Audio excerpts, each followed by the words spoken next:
Hello everyone, welcome in Learn Basic about English Literature, and in this video we will learn about Break Break Break poem of Alfred Lord Tennyson. As you can see the picture of Alfred Lord Tennyson. In this picture हमें दिख रहा है कि ये जो Tennyson है बहुत ही ज़्यादा सीरियस टाइप के इंसान हैं और वो बहुत ही ज़्यादा सीरियस हैं कि वो हमें पता चलेगा इन अ पोएम में। आगे देखते हैं कि अल्फ्रेड लॉर्ड टेनिसन का जन्म हुआ था 1809 और इनकी डेथ हुई थी 1892 में। और एक बात कि Alfred Lord Tennyson Victorian poet थे। ये छोटा सा उनका इंट्रो है जो बहुत इम्पोर्टेंट है पोएम को समझने के लिए और सभी चीज़ों के लिए। एग्ज़ाम्स के पर्सपेक्टिव से भी ये बहुत ही ज़रूरी होता है। तो लॉर्ड टेनिसन का जन्म हुआ था 6 अगस्त 1809 में इन रेक्टरी विलेज सोमर्सबाई एंड इन लिंकॉनशायर। ओके। उनके पिताजी का नाम था जॉर्ज क्लेटन टेनिसन जो कि ऑक्यूपेशन से एक रेक्टर थे और उनकी प्राइमरी एजुकेशन हुई थी लाउथ ग्रामर स्कूल। उसके बाद वो ट्रिनिटी कॉम्ब्रिज यूनिवर्सिटी में गए और वहाँ पे जाने से पहले उन्होंने अपने भाई के साथ चार्ल्स के साथ मिलके एक छोटा सा वॉल्यूम लिखा था जो बहुत फेमस हुआ था। उसके बाद जब वो यूनिवर्सिटी गए तो उन्होंने राइटिंग स्टार्ट कर दी थी और उसके बाद उन्होंने एक वर्क या पोएम कह लीजिए तो पोएम लिखी टिम्बिक्टू के लिए उनको गोल्ड मेडल मिला था, चांसलर गोल्ड मेडल। ठीक है। और यही यूनिवर्सिटी में ही इसी यूनिवर्सिटी में वो ऑथर हेनरी हेलम से मिले। ये नाम बहुत ही ज़रूरी है क्योंकि यही नाम आगे चलेगा। उनकी जो ये पोएम है ब्रेक ब्रेक ब्रेक ये इसी पे बेस्ड है। तो आगे हम देखेंगे इनके फेमस वर्क।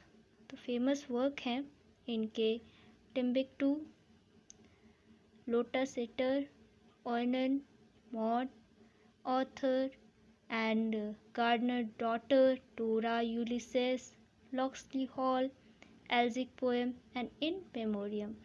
सो ये it is one. Okay. Elegiac poem है एक, वो है इन मेमोरियम। और ये कब लिखी? ये लिखी उन्होंने जब उनका फ्रेंड ऑथर हेनरी हेलम की डेथ हो चुकी थी।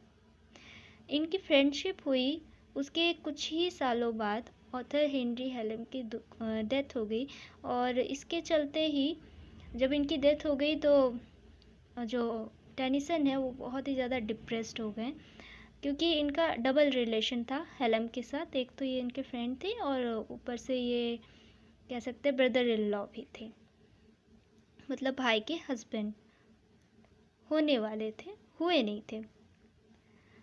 तो ये है पोएम। तो पोएम का छोटा सा इंट्रो है कि ये जो पोएम है वो एल्जिक सॉन्ग है और ये टेनिसन के द्वारा लिखी गई है। और कब लिखी गई है? ये जब ऑथर हेनरी हेलम उनके फ्रेंड की डेथ हो गई थी तो उन्हीं के ग्रीफ में दुख में उन्होंने ये एल्जी उनके लिए लिखी थी। एल्जी मतलब होता है शोक गीत। तो आगे देखेंगे। Tennyson contrast his sad feeling with the joys of fisherman child and sellers land. तो ये जो पोएम है इसमें वो क्या होता है कि जो टेनिसन है, टेनिसन की जो सैड फीलिंग है, जो सैड उसकी फीलिंग है बहुत ज़्यादा सैड है। जैसा कि हमने पिक्चर में देखा कि वो बहुत ज़्यादा सैड दिखते हैं, सीरियस टाइप के। तो वो बहुत सैड रहते थे तो वो अपने सैडनेस को फिशरमैन के जो चिल्ड्रन है उनकी हैप्पीनेस का से कंपैरिजन करता है। सेलर मैन के लैड से सेलर्स लैड से करता है। और ये जो पोएम है वो पब्लिश्ड कब हुई थी ये बहुत इम्पोर्टेंट है। तो ये पब्लिश हुई थी 1842 में। ठीक है, and it is a popular lyric of the Tennyson written in a mood of grief and longing. आगे चलते हैं, ये है पोएम, ये 4 टेक्स्ट में डिवाइडेड है, ठीक है। पहला है break break break on thy cold stone sea and I would that my tongue could utter and thoughts that arise in me. तो सबसे पहले ये जान लेते हैं कि ये कब उन्होंने लिखी थी और किस टाइप का उनका मूड था। तो उन्होंने ये लिखी थी, मतलब जब वो ये पोएम लिख रहे थे तब वो समुद्र के किनारे सी शोर पे बैठे हुए थे, ठीक है। और वहाँ के चारों तरफ का जो माहौल था, एटमॉस्फेयर था, उसे वो ऑब्ज़र्व कर रहे थे कि हाँ क्या है। तो जैसे कि जानते हैं हम कि समुद्र के पे बैठे हुए हैं, समुद्र के साइड पे, समुद्र तट पर, तो वहाँ पे क्या दिखेगा, लहरें दिखेंगी, फिशर्समैन दिखेंगे, शिप दिखेंगी हमें, और शेलर दिखेगा, यही सब हमें दिखेगा। तो वही सब वहाँ पे था। तो पोएट क्या कहते हैं कि ये जो लहरें हैं, ब्रेक ब्रेक ब्रेक, रुको रुको रुको, on thy cold grey stone sea, ये जो लहरें हैं ये कहाँ रुकती हैं, ये रुकती हैं कोल्ड ग्रे स्टोन पे, वो दूर से चल के आती हैं और ये कहाँ रुकती हैं, कोल्ड ग्रे स्टोन। कोल्ड क्यों कहा गया है इसे, कोल्ड का मतलब यहाँ पे बहुत ही हम कह सकते हैं अच्छा नहीं है, कोल्ड मतलब बहुत ही दुखी, ठीक है, कोल्ड ग्रे स्टोन। तो ये जो लहरें हैं ये अपने आप में बहुत ही उत्तेजित हैं, बहुत ही गुस्से से भरी हुई हैं, और ये अपना सारा गुस्सा कहाँ निकालती हैं, ग्रे स्टोन्स पे निकालती हैं ये सारा गुस्सा। वो कह रहा है कि ये जो लहरें हैं इनके पास बहुत गुस्सा है और ये सारा गुस्सा अपने ये ग्रे स्टोन पे निकालती हैं, और मेरे अंदर भी इसी तरह का है।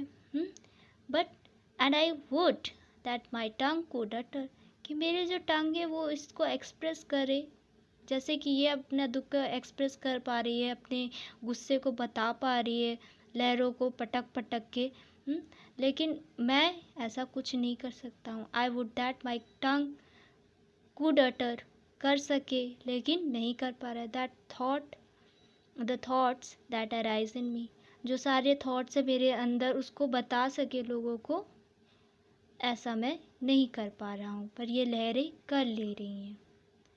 फिर आगे कहता है, O well for the fisherman's boy that he shout with his sister at play.